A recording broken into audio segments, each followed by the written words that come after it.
বৈষম্য বিরোধী ছাত্র আন্দোলন তৎক্ষণাৎ সিদ্ধান্ত নেয় তারা এই বন্যায় তাদের সর্বাত্মক যে শক্তি তার মাধ্যমে বন্যা দুর্গতদের জন্য সহযোগিতা করে যাবে। আমরা শুরুতেই রেস্কিউ করার সিদ্ধান্ত নেই। আমাদের দুইটি টিম আমরা ফেনীতে পাঠাই, কিন্তু পরবর্তীতে নৌবাহিনী আমাদেরকে জানায় আসলে আমাদের এই টিমগুলো যেহেতু প্রশিক্ষিত না, আমরা যেন আসলে ত্রাণে মনোযোগ দিই। তার সাথে সাথে আপনারা দেখেছেন আমরা টিসিতে গণত্রাণ সংগ্রহ কর্মসূচি চালু করি। তো আমাদের সেই কর্মসূচি আজকের ৫ম দিন চলমান, আমরা সেই কর্মসূচি সামনের দিনও চলমান রাখবো। পাশাপাশি আপনাদেরকে একটি জিনিস খুব ভালোভাবে অবগত করে দিতে চাই।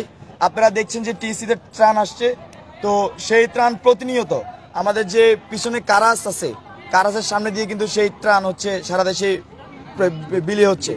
এবং একই সাথে আমাদের যে ডাকসু ক্যাফেটেরিয়া আপনারা সেখানে যে ত্রাণ প্যাকেজিং হচ্ছে, মূলত সেই ত্রাণটা আমাদের যে নগদ অর্থ, সেই নগদ অর্থ দিয়ে আমরা প্রোডাক্ট কিনে এনে সেখানে প্যাকেজিং করে সারা দেশে আমরা বিতরণ করছি। আর আরেকটি বিষয় আপনার মাধ্যমে দেশবাসীকে জানিয়ে দিতে চাই, আমাদের যেসব প্যাকেট দেখছেন এইসব প্যাকেট কিন্তু খাবারের প্যাকেট না, এইসব প্যাকেট হচ্ছে জামা কাপড়ের প্যাকেট। তো আমরা কিছু প্যাকেট যখন শুরুতে পাঠিয়েছি তখন আসলে ওই অঞ্চল থেকে আমাদের কাছে বলা হয়েছে এই জামা কাপড় এখন না পাঠিয়ে যাতে আমরা খাবার আরও বেশি পাঠাই। তো আমরা সেই জন্য এই জামা কাপড়গুলোকে এখন পর্যন্ত রিজার্ভ রেখেছি। আর আমাদের এখানে আপনারা দেখতে পাচ্ছেন জামা কাপড় রাখার মতো যথেষ্ট জায়গা নাই। তো সেই জন্য আমরা দেশবাসীকে আহ্বান করব, আপনারা জামা কাপড় না পাঠিয়ে শুকনা খাবার পাঠান, সেই ব্যাপারে আপনারা সচেষ্ট হন। আর আরেকটি বিষয়, আমাদের এই যে 3টি প্লেস আপনারা দেখছেন যে এই কয়েকদিন অভিজ্ঞতায় আমরা দেখতে পেয়েছি আমাদের সর্বোচ্চ একদিন আমরা 25,000 প্লাস মাইনাস হচ্ছে আমরা প্যাকেজিং করার সক্ষমতা রাখি 25,000 পরিবারের জন্য। তো আমরা কিন্তু প্রতিনিয়তই এই 25,000 পরিবারের কাছে আমরা ত্রাণ সহায়তা করে যাচ্ছি এবং আমরা আগামী দিনে সেটা কীভাবে বৃদ্ধি করা যায় তার পরিকল্পনা করছি। আরেকটি বিষয় আপনারা লক্ষ্য করবেন, আমরা কিন্তু একটি কর্মসূচির কথা বলেছি, গণরান্না কর্মসূচি। তো গণরান্না কর্মসূচির প্রেক্ষিতে আমরা প্রত্যেকটি যারা ডিসি মহোদয় আছেন যেসব এলাকা বন্যা কবলিত তাদের সাথে আমরা মিটিং করেছি। তারা আমাদেরকে জানিয়েছেন যে আসলে সকল ধরনের যেসব সুবিধা থাকলে আসলে আমরা সেখানে গণরান্না কর্মসূচি পরিচালনা করতে পারি, তার জন্য সেটা প্রস্তুত না। তো একই সাথে ওনারা আমাদের এখনও কথাবার্তা চলছে ওনাদের সাথে। আমরা একটা বিশাল কর্মযোগের প্রস্তুতি নিচ্ছি। আমরা দৈনিক অন্তত 8 লাখ মানুষের খাবারের নিশ্চিত করার জন্য আমরা কাজ করে যাচ্ছি। তো সেটা হবে যে প্রতিদিন 2 বেলা, দুপুরবেলা যদি আমরা 4 লাখ মানুষের খাবার নিশ্চিত করতে পারি, আর হচ্ছে রাতের মিল হচ্ছে আরও 4 লাখ, মোট 8 লাখ খাবার যাতে পৌঁছে দিতে পারি, আমরা সেই পরিকল্পনা করছি। একই সাথে আরেকটা জিনিস জানিয়ে দিতে চাই, এখন আপনারা দেখবেন যে অনেক অঞ্চলে, দুর্গম অঞ্চলে খাবার পৌঁছায়নি বা পৌঁছাচ্ছে না।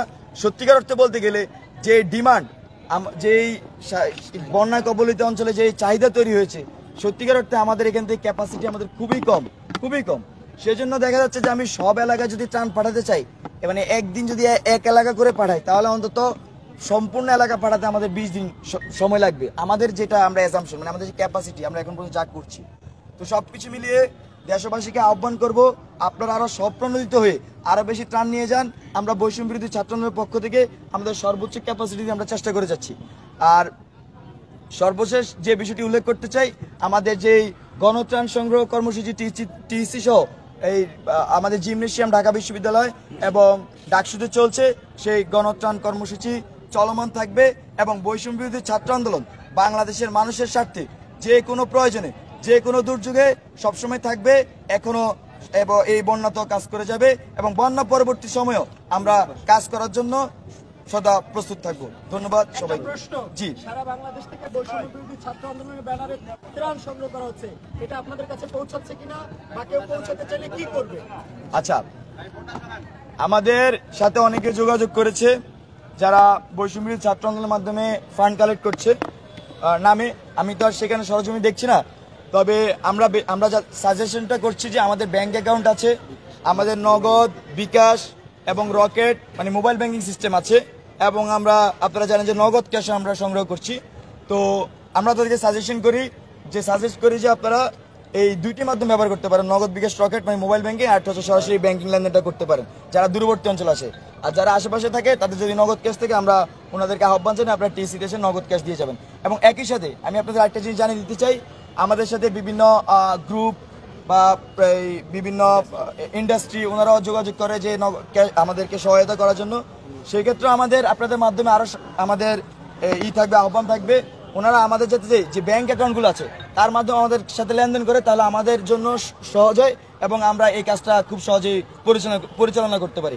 অনেক ক্ষেত্রে দেখা যায় যে অনেকে দেখা করে টাকাটা দিতে চায়। হ্যাঁ, আমরা সর্বোচ্চ চেষ্টা করি যে আসলে আস্থার জায়গা মানুষকে রাখার জন্য আমরা সবকিছু ক্লিয়ার রাখছি। একই সাথে আমাদের আসলে এই এত বড় কর্মযোগ্য পরিচালনার জন্য আমাদের অনেক ম্যান পাওয়ার দরকার, অনেক নেতৃত্বের দরকার। সেজন্য আসলে আমরা খুব বেশি মানুষকে সময় দিতে পারছি না। সেজন্য আমরা এই বৈষম্য বিরোধী ছাত্র আন্দোলন দুঃখ প্রকাশ করছি। কিন্তু কেউ যদি সত্যিকার অর্থেই বন্যা দুর্গত মানুষের জন্য পাশে থাকতে চায় এবং বৈষম্য বিরোধী ছাত্র আন্দোলনের মাধ্যমে তাদেরকে সেই সহযোগিতা করতে চায়, তাহলে তাদের প্রতি আহ্বান থাকবে আপনারা আমাদের যে মোবাইল ব্যাংকিং সিস্টেম অথবা আমাদের যে ব্যাংকিং সিস্টেম, এই দুই মাধ্যমে আমরা খুব সহজে আমাদের কাছে আপনাদের অর্থ পৌঁছে দিতে পারবেন। যদি শারীরিক অবস্থাটা একটু যদি জানা। আচ্ছা, আমাদের আপনারা জানেন যে গতকাল আনসাররা যখন তাদের দাবি দেওয়া পেশ করে, তাদের মূল দাবিগুলো হচ্ছে কিন্তু সরকার মেনে নেওয়ার পরে একদল আনসার আসলে আমরা মনে করছি বা বিভিন্ন মহল থেকে শুনছি তারা উদ্দেশ্য প্রণোদিতভাবে সেখানে অবস্থান গ্রহণ করে। পরবর্তীতে আমাদের এই ঢাকা বিশ্ববিদ্যালয়ের শিক্ষার্থীরা ওদের কাছে মনে হয় যে সেখানে যাওয়া উচিত, আনসারদের সাথে কথা বলা উচিত। তো কিছু শিক্ষার্থী যখন সেখানে পৌঁছায়, তাদের উপর আনসাররা অতিরিক্ত হামলা করে আপনারা দেখেছেন। তার প্রেক্ষিতে ঢাকা বিশ্ববিদ্যালয়ের বিক্ষুব্ধ ছাত্ররা সামনে এগিয়ে যায় এবং ঢাকাবাসীর অনেকে নেমে আসে। পরবর্তীতে আনসাররা সেখান থেকে সরতে বাধ্য হয়। কিন্তু তার মধ্যে একটি অপ্রীতিকর ঘটনা ঘটে যায়। আমাদের তো 60 জনের বেশি আহত হয়। অপ্রীতিকর ঘটনা ঘটে যায়, আমাদের বৈষম্য বিরোধী ছাত্র আন্দোলনের অন্যতম সমন্বয়ক হাসরত আব্দুল্লাহ ভাই, ওনাকে আঘাত করা হয় এবং উনি অজ্ঞান হয়ে যায়। উনি ঢাকা মেডিকেল আইসিইউতে ছিল। আজকে ওনাকে সিএমএইচ হস্তান্তর করা হয়েছে। শেষ খবর পাওয়া পর্যন্ত ওনার অবস্থার উন্নতি হয়েছে। আশা করি উনি খুব শীঘ্রই আমাদের মাঝে সুস্থ হয়ে ফিরে আসবেন। ভাই, বন্যার স্রোতের কারণে অনেকেই বাসস্থান হারিয়েছে। জি, পুনর্বাসন করার নিয়ে আপনাদের কোনো পরিকল্পনা আছে? আচ্ছা, হ্যাঁ, বাসস্থান হারিয়েছে, পুনর্বাসন নিয়ে আমাদের পরিকল্পনা চলছে। আমরা এখন শুধুমাত্র যেহেতু মানুষের আসলে খাবার দরকার, আমরা সেখানেই মনোযোগ দিচ্ছি, সেটা নিয়ে সবচেয়ে বেশি সময় দিচ্ছি। আর আপনাদেরকে আশ্বস্ত করতে চাই, বৈষম্য বিরোধী ছাত্র আন্দোলন অবশ্যই বন্যা কবলিত ক্ষতিগ্রস্ত মানুষের পুনর্বাসনের জন্য তারা কাজ করে যাবে।